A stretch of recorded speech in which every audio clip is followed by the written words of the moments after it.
പ്രത്യേകിച്ച് സ്വാഗത പ്രസംഗത്തിൻ്റെ പ്രസക്തിയില്ല.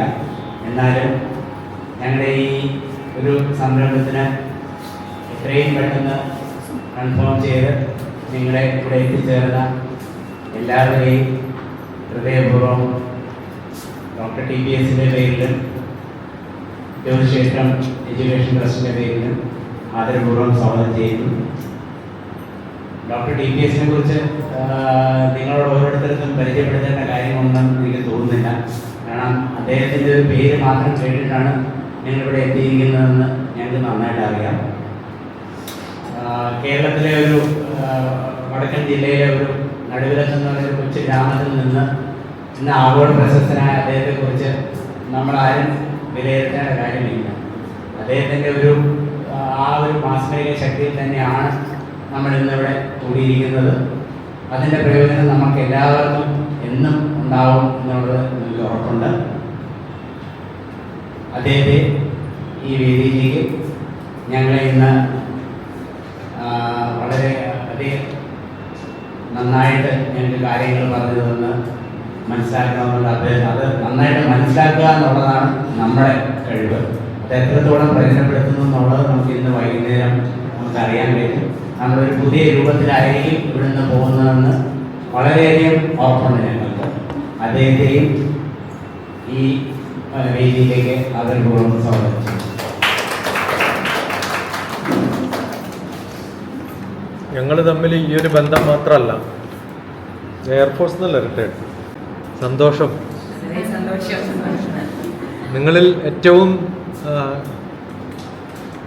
കൂടുതൽ കാലം ഞാനുമായിട്ട് പരിചയമുള്ള ആളാണ് സുനീത. കുറേ 1-2 വർഷമായില്ലേ.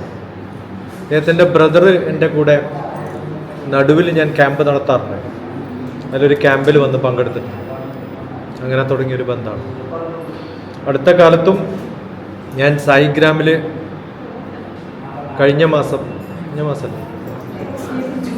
ജൂണിൽ 21 മുതൽ 28 വരെയുള്ള ക്യാമ്പ് അത് നടത്തുമ്പോൾ ആദ്യം ഞാൻ നോക്കിയത് വെബ്സൈറ്റ് വർക്ക് ചെയ്യേണ്ടായിരുന്നു. അപ്പോൾ ഉടനെ അദ്ദേഹത്തിൻ്റെ ബ്രദറാണ്, ഒരു വെബ്സൈറ്റ് ഡിസൈനറും ഡെവലപ്പറും കൂടിയാണ്. ഉടനെ അവരെ തമ്മിൽ കണക്ട് ചെയ്തൊരു കോൺട്രാക്റ്റ് കൊടുത്തു. അപ്പോൾ അങ്ങനെ പറ്റുന്നവരെയൊക്കെ കണക്ട് ചെയ്ത് നമുക്കൊക്കെ എന്തൊക്കെ ചെയ്യാൻ പറ്റും എന്നുള്ള അതിന് ഉദാഹരണമായിട്ട് പറഞ്ഞാണ്. പറ്റുന്നവരെയൊക്കെ കണക്ട് ചെയ്യാം. കാരണം നമ്മൾ സമൂഹ ജീവിയാണ് അല്ലേ. സോഷ്യൽ ബീയിങ് എന്നാണ്, ബീയിങ് സോഷ്യൽ എന്നാണ്. സോഷ്യൽ ബീയിങ്ങിന് എല്ലാവരും എഴുതിക്കൊണ്ടിരിക്കണം. കണ്ടിന്യൂസ് റൈറ്റിംഗ് ആണ് വേണ്ടത്. നമുക്കില്ലാത്തൊരു സ്വഭാവം അതാണ്. അങ്ങനെ ഇടയ്ക്കിടയ്ക്ക് എഴുതുന്നതാണ് നമ്മുടെ ഏറ്റവും വലിയ നോളജ് എന്ന് പറയുന്നത്. എത്ര എഴുതുന്നുണ്ടോ അത്രയും അറിവുണ്ട്. അതില്ലാത്തതാണ് മക്കൾക്കൊക്കെ ഇപ്പം. ഇന്ന് രാവിലെ ഒരു പുറപ്പെടുന്നതിന് തൊട്ട് മുമ്പുണ്ടായ കഥ പറയാം. പട്ടാമ്പിയിൽ നിന്ന് ഒരു പയ്യൻ സ്ഥിരമായിട്ട് എന്നെ കോണ്ടാക്ട് ചെയ്യാറുണ്ട്. പട്ടാമ്പിക്കാരനാണ്. അപ്പോൾ അവൻ സ്ഥിരമായിട്ട് കുറേ ചോദ്യങ്ങൾ ചോദിക്കും എന്നോട്. 8ാം ക്ലാസ്സാണെന്ന് തോന്നുന്നു, 7ാം ക്ലാസ്സോ 8ാം ക്ലാസ്സോ ആണ്. ഒരു 6th മുതൽ ഞാനുമായിട്ട് കോണ്ടാക്ട് ഉണ്ട്. 6ാം ക്ലാസ് മുതൽ കഴിഞ്ഞൊരു 3-4 വർഷമായിട്ടുണ്ട്. അപ്പോൾ ഇടയ്ക്കിടയ്ക്ക് നല്ല ചോദ്യം കിട്ടും. ആ ചോദ്യമാണ് എന്നെ പഠിപ്പിക്കാൻ തയ്യാറാക്കുന്നത്. ഒരു കോണ്ടാക്റ്റാണ്. എങ്ങനെയാണ് കോണ്ടാക്ട് ചെയ്തതെന്ന് വെച്ചാൽ ഇഷ്ടംപോലെ ആൾക്കാർ കേട്ടിട്ടുണ്ട്. ഇപ്പം ഇന്ന് രാവിലെ ടാക്സിയിൽ വന്ന ഡ്രൈവറും ഉടനെ സെൽഫിയൊക്കെ എടുത്തു. ഞാൻ അയാൾക്കിപ്പോൾ മെസ്സേജ് അയച്ചു, അയാളുടെ നമ്പർ എടുത്തു. പക്ഷെ അതവിടെ തീരും. അങ്ങനെ കുറേ പേരുണ്ടാവും. അതുകൊണ്ട് വലിയ കാര്യമൊന്നുണ്ടെന്ന് ഞാൻ വിശ്വസിക്കുന്നില്ല. എന്നെക്കൊണ്ട് അവർക്കും കാര്യമില്ല, അവരെ കൊണ്ട് എനിക്കും കാര്യമില്ല. പക്ഷെ ഈ ഒരു പയ്യൻ ഇന്ന് രാവിലെ അയച്ച മെസ്സേജ് 7:50 7:49 അയച്ച മെസ്സേജ് കേൾക്കുമെന്നറിയില്ല. സൗണ്ട് കുറവാണ് അവൻ്റെ റെക്കോർഡിങ് സൗണ്ട്.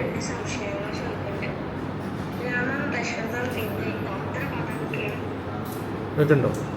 ഞാൻ ഗ്രൂപ്പിലിടാം.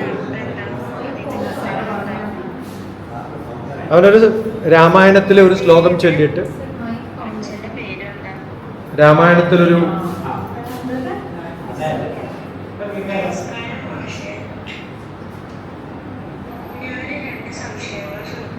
രണ്ട് സംശയം ചോദിക്കും. എന്ത് ക്ലാരിറ്റി എന്ന് ആലോചിച്ച് നോക്കും. ഞാൻ 2 സംശയം ചോദിക്കണമെന്ന് പറഞ്ഞിട്ടാ തുടങ്ങുന്നത് അല്ലേ? ആണോ അല്ലയോ?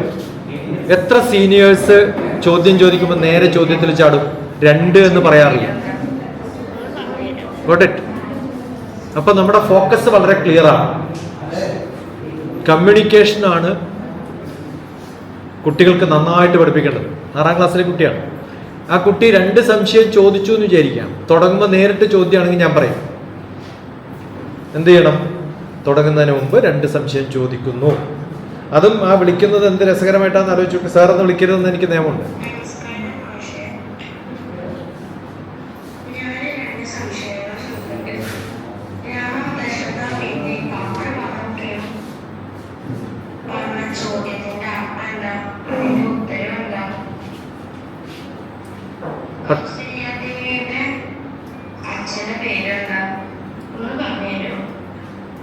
കൗസല്യാദേവിയുടെ അച്ഛൻ്റെ പേരെന്താണ് അല്ലേ? അതിൻ്റെ കൂടെ അവന് കിട്ടിയ രാമായണം ക്വിസിൽ കിട്ടിയൊരു പട്ടാമ്പിയിൽ നടന്ന സമ്മാനത്തിന്റെ പടവും അവൻ മേടിക്കുന്നത് അയച്ചു തന്നിട്ടുണ്ട്. ഞാനതിന് ഉത്തരം പറഞ്ഞു കൊടുത്തു. അതിന് മുമ്പും ഇത്തരം നല്ല ചോദ്യങ്ങളുണ്ട്. ഇപ്പം രാമായണ മാസമാണ്. അപ്പോൾ ഇവൻ ക്വിസ് കോമ്പറ്റീഷന് പ്രിപ്പയർ ചെയ്യുകയും ഒക്കെ ചെയ്യുന്നൊരു പയ്യനാണ്. രാമൻ സൂര്യവംശജനാണ് അല്ലേ? എത്രാമത്തെ രാജാവാണ്? നമ്മളിതുവരെ ചോദിച്ചിട്ടില്ല അല്ലേ? ക്വിസിന് ഈ ചോദ്യം ചോദിക്കാമല്ലോ. ആ ചോദ്യം ചോദിച്ച സമയത്ത് ക്വിസ് മാസ്റ്റർ ഒരു ഉത്തരം പറഞ്ഞു. പക്ഷെ അവന് കൺവിൻസ്ഡ് അല്ല. അവൻ എന്നോട് ചോദിക്കുകയാണ് ഈ പറഞ്ഞത് തെറ്റാണ്. ക്വിസ് മാസ്റ്റർ പറഞ്ഞ ആൻസർ തെറ്റാണ്. കാരണം ഗൂഗിൾ നോക്കിയ സമയത്തും ChatGPT നോക്കുമ്പോഴൊക്കെ വ്യത്യസ്തമായ ആൻസറാണ് വരുന്നത്. നമ്മളൊരു ക്വിസ് കോമ്പറ്റീഷന് സമ്മാനം കിട്ടിയ പിന്നെ മിണ്ടാണ്ടിരിക്കുന്നു. ആ ചോദിച്ച ചോദ്യം ശരിയാണോ, ക്വിസ് മാസ്റ്റർ പറഞ്ഞത് കറക്റ്റാണോ എന്നൊക്കെ തപ്പം പോകും. അവനത് ചെയ്യും. അപ്പം ഞാൻ ചെയ്തത്, യാത്ര ചെയ്യുന്ന സമയത്ത് ഈ 10 മിനിറ്റിൽ ഞാൻ ചെയ്തത്, രാമായണത്തെ ഇപ്പം ജനം TV-യിൽ പാഞ്ചജന്യം ഭാരതവുമായിട്ട് സംഘടിപ്പിച്ചിട്ടാണ് 6 മുതൽ 7 മണി വരെ എല്ലാ ദിവസവും രാമായണം ആഘോഷിക്കുന്നത്. പാഞ്ചജന്യത്തിൻ്റെ നാഷണൽ ചെയർമാനാണ് ഞാൻ. അപ്പോൾ കഴിഞ്ഞ വർഷം ഒരു ഗ്ലോബലാക്കി മാറ്റി ഇപ്രാവശ്യം ജനം TV-ആയിട്ട് അസോസിയേറ്റ് ചെയ്തിട്ട് പ്രോഗ്രാം നടത്തി. അപ്പോൾ ഇത് കേട്ടിട്ട് ശരി, അവൻ ഉത്തരം പറഞ്ഞു കൊടുത്തു. ഞാൻ അവിടെ നിർത്തില്ല. ഉടനെ ആ പയ്യനെ എനിക്ക് ജനം TV-യിൽ പ്രൊജക്റ്റ് ചെയ്യാൻ പറ്റുമോ? അതിനെ അവനെ രണ്ടാമതും വിളിച്ചിട്ട് ഞാൻ പറഞ്ഞു ഉപ്പയോട് ചോദിക്കുന്ന പറഞ്ഞു. മുഹമ്മദാണ്. മനസ്സിലായില്ലേ? ഞാൻ പേര് പറയണ്ട, ജാതി പറയണ്ടെന്ന് വിചാരിച്ചാണ്. പക്ഷെ അറിയാണ്ട് പറഞ്ഞു പോയി. ഉപ്പയോട് ചോദിക്കൂ. അവൻ്റെ ഉമ്മയാണ് എന്നോട് സംശയങ്ങൾ ആദ്യം ചോദിച്ചിരുന്നത്.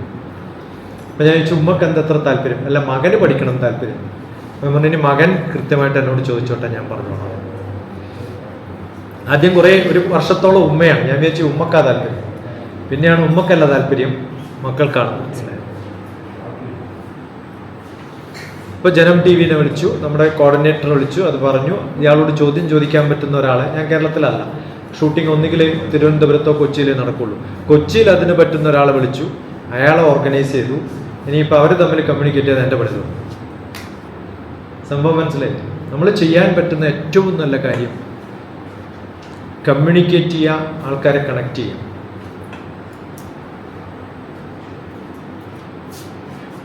ആ കണക്റ്റിംഗ് എബിലിറ്റിയാണ് നമുക്കുണ്ടാവേണ്ടത്. അതാണ് സത്സംഗ് എന്ന് പറയുന്നത്. എത്ര പേരെ നമുക്ക് കണക്ട് ചെയ്യാൻ പറ്റും? ഇപ്പോൾ 2 എക്സാമ്പിളായിട്ട് പറഞ്ഞു. ഇപ്പോൾ സുനിതയുടെ കാര്യവും സുനിതയുടെ ബ്രദറിൻ്റെ കാര്യവും ഈ ഒരു പയ്യൻ്റെ കാര്യവും ഒക്കെ പറയുന്നത് അങ്ങനെയാണ് അല്ലേ? ABC-യിൽ സ്ഥിരമായിട്ട് എന്നെ ഇൻ്റർവ്യൂ ചെയ്യുന്നൊരു ആളാണ് ഇപ്പോൾ ജയ്ഹിന്ദ് TV-യിൽ. അപ്പോൾ ഇന്നലെ ഞാൻ ജയ്ഹിന്ദിലായിരുന്നു. ഓക്കെ, എന്താ കാരണം? ഡോക്ടർ രേണുകയാണ് എന്നെ ഡ്രോപ്പ് ചെയ്തത് TV-യിൽ. അദ്ദേഹം ABC-യിലുള്ളൊരു കോണ്ടാക്റ്റാണ്. അദ്ദേഹം ഇങ്ങോട്ട് മാറിയപ്പോൾ ഇവിടെ വിളിക്കാൻ തുടങ്ങി. അല്ലാണ്ട് ഞാൻ കോൺഗ്രസ് ആയതൊന്നുമല്ല. എൻ്റെ 2 ഭാഗത്ത് ഒരാൾ BJP-കാരനും മറ്റാൾ കോൺഗ്രസ്സുകാരനും. സാധാരണ രാഷ്ട്രീയ നിരീക്ഷകൻ എന്നൊക്കെ പറഞ്ഞിട്ടൊരാളെ എടുപ്പോൾ ഒരു ബയാസ്ഡ് ആയിരിക്കും. ഞാൻ പറഞ്ഞത് നിങ്ങൾ ശരിക്കും ശ്രദ്ധിച്ചാൽ മനസ്സിലാവും. ഞാൻ അവിടെയും ബയാസ്ഡ് അല്ല, എവിടെയും ബയാസ്ഡ് അല്ല. ഓക്കെ, അപ്പം നമ്മൾ 4 ശ്ലോകം ചൊല്ലുമോ, രാമായണോ ജനം TV-ആയിട്ട് പ്രോഗ്രാം നടത്തിയ ഉടനെ ആൾ വിചാരിക്കും ഞാൻ BJP-ആണ്. വെറുതെ ജാതി പറയുന്ന ആളെ അല്ല ഞാൻ. എന്താ പറഞ്ഞത്? വെറുതെ. നമ്മുടെ കണ്ണൂർ ഭാഗത്തൊക്കെ വെറുതെ എന്നല്ല പറയാം, വെറുതെ എന്നാണ്. അപ്പൊ അത് ഷോർട്ടാക്കിയ ബി ആവില്ല. പാഞ്ചജന്യം ഭാരതം PJB എന്നാണ്, BJPയുടെ റിവേഴ്സാണ്. ഓക്കെ. അപ്പൊ നമ്മൾ ഒന്നിൽ ബാനർ ചെയ്യപ്പെടുമ്പോഴും നമുക്ക് സ്വാതന്ത്ര്യം കുറയും, അതില്ലാത്ത ഒരാളാണ്. അതുപോലെ തന്നെ അത് ഹിന്ദു കുട്ടിയാണ്, ക്രിസ്ത്യൻ കുട്ടിയാണ്, മുസ്ലിം കുട്ടിയാണ്, ഒന്നും നോക്കാറില്ല. നമുക്ക് പഠിക്കാൻ പറ്റുന്നതും പഠിപ്പിക്കാൻ പറ്റുന്നതും അത് കൃത്യമായിട്ട്. ഇന്നലെ എല്ലാവരും ഈ കോക്രോച്ച് പാർട്ടിയുടെ ഇപ്പോഴത്തെ സമരത്തിന് വേണ്ടിയിട്ടാണ്. നീറ്റൊക്കെ നീറ്റായി കഴിഞ്ഞു ഇല്ലേ? അഡ്മിഷനും കിട്ടി. ആൾക്കാരൊക്കെ അഡ്മിഷന്റെ പ്രോസസ്സിലാണ്. 1000 പേര് എൻ്റെ കയ്യിലുണ്ടാവും. നീറ്റ് 8 പ്രാവശ്യം എഴുതി തോറ്റിട്ട് ഇപ്പം ഡിപ്രഷനിലിരിക്കുന്ന ആൾക്കാരും എൻ്റെ കൂടെ ഉണ്ട്. ഓക്കെ, നീറ്റായിട്ടുള്ളവരൊക്കെ അങ്ങോട്ട് കയറി. അപ്പൊ ഈ സമരത്തിന് പോകുന്ന ആരാ? ഒന്നും അറിയാത്തവരാ. എൻ്റെ ഒരു സ്റ്റുഡൻറ്റ് അമേരിക്കയിൽ, ആ സ്റ്റുഡൻറ്റിൻ്റെ സിസ്റ്റർ ഡൽഹിയിൽ പോയിട്ടുണ്ട്. അവരുടെ ഏറ്റവും നല്ല ഹോബി റീൽ എടുക്കലാണ്.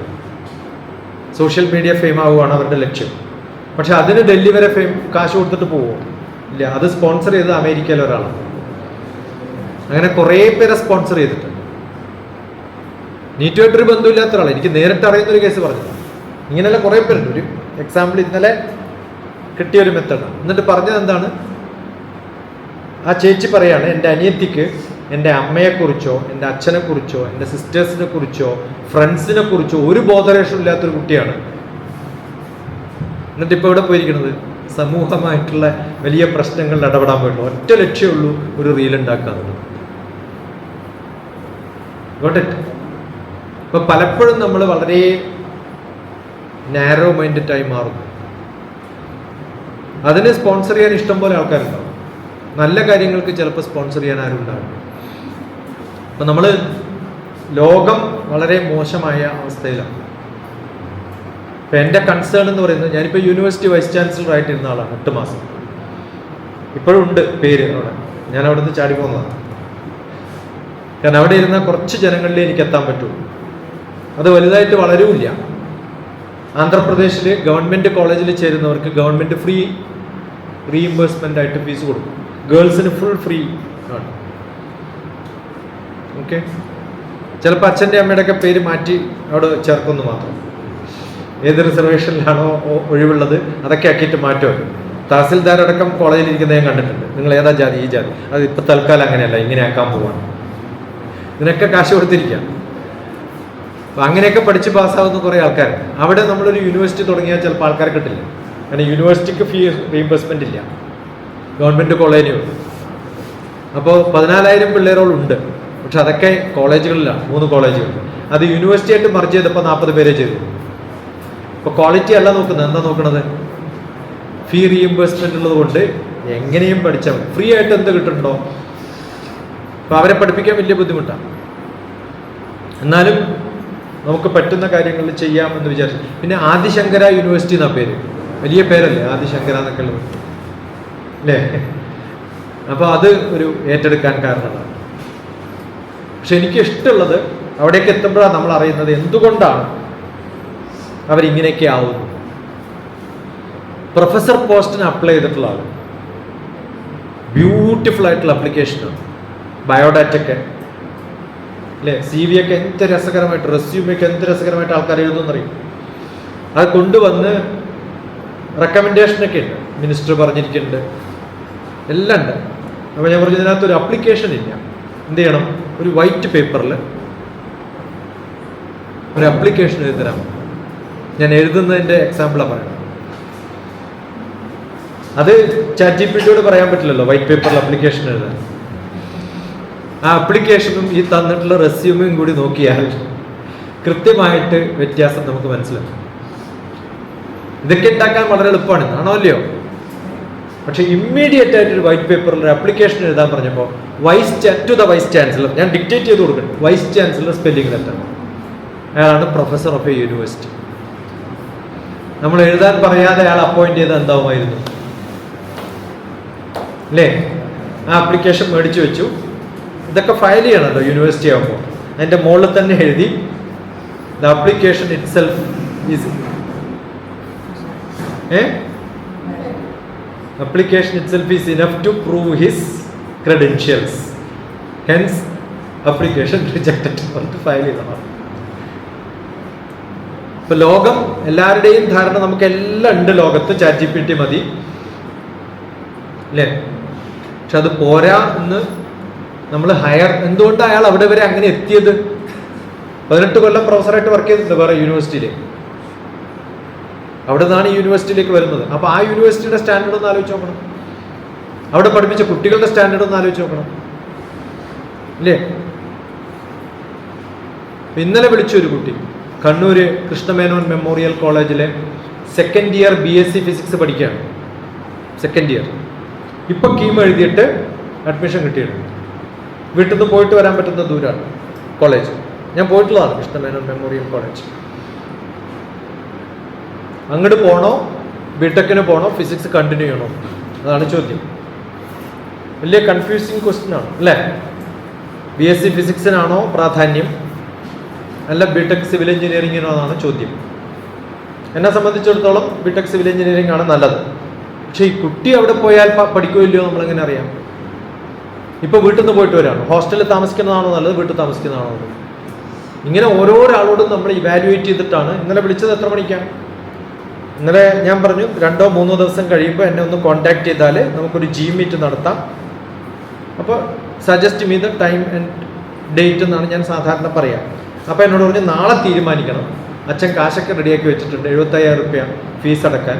പക്ഷെ ഞാൻ എൻ്റെ വീഡിയോ കണ്ടപ്പോൾ വീട്ടിൽ നിന്നാൽ മതി, അതിനാണ് പ്രാധാന്യം, കോഴ്സിനല്ല പഠനത്തിനല്ല എന്നൊക്കെ ഞാൻ പറഞ്ഞിട്ടുണ്ട്. അപ്പോൾ ആ കൺഫ്യൂഷനിലാണ് ഞാൻ അങ്ങനെ പറയാം. പറ്റുന്നതും കുട്ടികൾ വീട്ടിൽ നിന്ന് പഠിക്കണമെന്നാണ്. ഹോസ്റ്റലുകളും ദുരവസ്ഥ ശരിക്കും അറിയുന്നത് കൊണ്ടാണ്. ഇല്ലാത്ത മോശമാണ് കേരളത്തിൽ. നല്ലോണം പഠിക്കണം തോന്നിയാലും ആ ഒരു ഗ്രൂപ്പിൽ പെട്ടാൽ ചിലപ്പോൾ പിടിച്ചാൽ കിട്ടില്ല. അതുകൊണ്ട് വേണ്ട എന്നാണ് ഞാൻ പറയാറുള്ളത്. പക്ഷെ ഓരോ കേസിൽ ചിലപ്പോൾ വേണമെന്ന് പറയും. നീറ്റ് റിപ്പീറ്റ് ചെയ്യേണ്ട എന്ന് പറഞ്ഞിട്ട് തൊട്ടടുത്ത വീഡിയോയിൽ റിപ്പീറ്റ് ചെയ്യാനും പറഞ്ഞിട്ടുണ്ട്. ഓരോരാളുടെയും റെസ്പോൺസും ബോധവും ബുദ്ധിയൊക്കെ അനുസരിച്ചിട്ടാണ്. അപ്പോൾ ഈ കുട്ടി രാത്രി വിളിച്ചു, കാശൊക്കെ റെഡിയാക്കി വെച്ചിട്ടുണ്ട്, ഞാൻ ഒന്ന് കാശും എടുത്തിട്ട് ഉപ്പയും ഉമ്മയും മോളും കൂടി പോകും, എന്നിട്ട് അവിടെ കാണാം ഹോസ്റ്റലും കോളേജും, എന്നിട്ട് നല്ല ഇഷ്ടമായിട്ട് നിങ്ങളുടെ ചേർന്നു. എൻ്റെ വീട്ടിനേക്കാളും നല്ല ഭക്ഷണം അവിടെ കിട്ടുകയാണെങ്കിൽ ചേർന്നോളാം. ചില കുട്ടികൾ അങ്ങനെ ഉണ്ടാകും, എൻ്റെ വീട്ടിനേക്കാളും നല്ല ഭക്ഷണമാണ് പുറത്തുനിന്ന്. ഇന്ന് പോയിട്ടുണ്ട്, ചിലപ്പോൾ ഉച്ചയാകുമ്പോൾ ഒന്ന് അപ്ഡേറ്റ് ചെയ്യാൻ പറഞ്ഞു. നമ്മൾ ലോകം എന്ന് പറയുന്നത് പണ്ട് ഹോസ്റ്റലിൽ താമസിച്ച് പഠിക്കുക, NIT പോവുക എന്നൊക്കെയുള്ള വലിയ കാര്യമായിരുന്നു അല്ലേ? കാലിക്കറ്റ് NIT കഴിഞ്ഞ പ്രാവശ്യം ഞാൻ ഒരു പ്രോഗ്രാമിന് പോയിട്ടുണ്ടായിരുന്നു. നല്ല പ്രോഗ്രാമുകളും നല്ല ടെക് ഫെസ്റ്റും ഒക്കെ നല്ലതാണ്. പക്ഷെ ഒരു 80% കുട്ടികളും അവിടെ ഒന്നും പങ്കെടുക്കുന്നു. വേറെ എന്തൊക്കെയോ ആക്ടിവിറ്റികളാണ് പലയിടത്തും അങ്ങനെ. ഇപ്പം മാർത്തോമ കോളേജിൽ നിലമ്പൂരായിരുന്നു കഴിഞ്ഞ ആഴ്ച ഗ്രാജുവേഷൻ ഡേ. 300 കുട്ടികൾ. ഞാൻ അവരിൽ ഓരോരാളോടും ചോദിച്ചു, ഇനി എന്താ ചെയ്യാൻ പോകുന്നത്? നമ്മുടെ അടുത്ത് എടുക്കാൻ വരുന്ന സമയത്ത് കുറച്ച് സമയം കിട്ടും, ഇനി എന്താ പരിപാടി ഒന്നും ആലോചിച്ചിട്ടില്ല. ഇപ്പൊ ഗ്രാജുവേഷൻ കഴിഞ്ഞ് ഇനി എന്ത് വേണമെന്ന് രൂപമില്ല ഈ ഒരാൾക്കും. ഫസ്റ്റ് റാങ്ക് കിട്ടിയ കുട്ടിക്കും അറിയില്ല ഇനി എന്ത് ചെയ്യണം. എന്തുകൊണ്ട് അവനവന് എന്ത് വേണം? നമ്മൾ ചെറുപ്പത്തിൽ കുട്ടികളോട് ചോദിക്കാറില്ല എന്താവണ്ട അല്ലേ? ഞാനൊരു എക്സിക്യൂട്ടീവ് ഡയറക്ടറായിരുന്നു എഞ്ചിനീയറിംഗ് കോളേജ്. കുട്ടികൾക്കൊക്കെ ഒരു ഫോം കൊടുത്തിട്ട് നിങ്ങൾക്ക് എന്താവണം എന്ന് എഴുതാൻ പറഞ്ഞു. എന്നോടൊരു കുട്ടി ചോദിച്ചത്, ഞങ്ങൾക്കൊന്നും ആവണ്ട, നിങ്ങൾ എന്നെ എന്തെങ്കിലും ആക്കാൻ എന്താ നിങ്ങൾക്ക് നിർബന്ധം? എന്നെ ആക്കണത് എന്താ നിങ്ങൾക്ക് നിർബന്ധം? എനിക്കൊന്നും ആവണ്ട. ആ കുട്ടികളോട് ഫോം ഫില്ലപ്പ് ചെയ്യാൻ കൊടുത്തപ്പോൾ അതാ ഞാൻ പറഞ്ഞ എഴുതുന്നതിൻ്റെ പ്രാധാന്യം. ഫോം ഫില്ലപ്പ് ചെയ്യാൻ ഒരു A4 പേപ്പർ 4 കട്ട് ചെയ്തിട്ടാണ്. ഇപ്പോൾ ക്വാർട്ടർ ഓഫ് ആൻ A4 പേപ്പറാണ് കൊടുക്കുന്നത്. പേര് എഴുതാൻ പറഞ്ഞു, അതൊക്കെ എഴുതി. അച്ഛൻ്റെ പേര് അതും എഴുതി, ഫോൺ നമ്പർ അതും എഴുതി. ബ്രാഞ്ച് ചോദിക്കുമ്പോൾ അടുത്ത ആളോട് ചോദിക്കാം നമ്മൾ ഏതാ ബ്രാഞ്ച്. 4th ഇയറാണ്, no എക്സാഗറേഷൻ. 4th ഇയറിലെ കുട്ടി അടുത്ത ആളോട് ചോദിക്കുകയാണ് ഇവിടെ എന്താ എഴുതേണ്ടത്. മനസ്സിലായോ?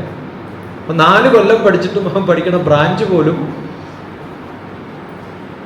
90% കുട്ടികളും അടുത്തത് what you want to be, എന്താണ് ആവേണ്ടത് എന്ന് ചോദിച്ചപ്പോൾ അതിന് ഉത്തരവില്ല. അതുകൊണ്ടാണ് പറഞ്ഞത് ഞങ്ങളൊന്നും ആക്കണ്ട എന്ന് പറയും. അതിൽ ഫസ്റ്റ് റാങ്ക് കിട്ടിയ കുട്ടി കുറേ കാലത്തിന് ശേഷം ഹൈദരാബാദിൽ ഒരു കമ്പനിക്ക് വേണ്ടിയിട്ട് റിക്രൂട്ട്മെന്റിന് ആ കുട്ടിയെ സെലക്ട് ചെയ്തു. നേരെ എനിക്കറിയുന്ന കുട്ടിയാണ്, ഇപ്പോൾ വന്നോളൂ ജോയിൻ ചെയ്തു. അല്ല, കാഞ്ഞങ്ങാട് ഭാഗത്ത് എവിടെയെങ്കിലും ജോലി ഉണ്ടെങ്കിൽ ഞാൻ ചെയ്തോളാം, ഹൈദരാബാദ് പോകാൻ പറ്റില്ല. അപ്പൊ ഇന്നുണ്ട് എനിക്ക്, അച്ഛൻ സമ്മതിച്ചിട്ടില്ല, ഹസ്ബൻഡ് സമ്മതിച്ചിട്ടില്ല. ഇവർക്ക് കോളുകൾ എത്ര വന്നിട്ടുണ്ടാവും?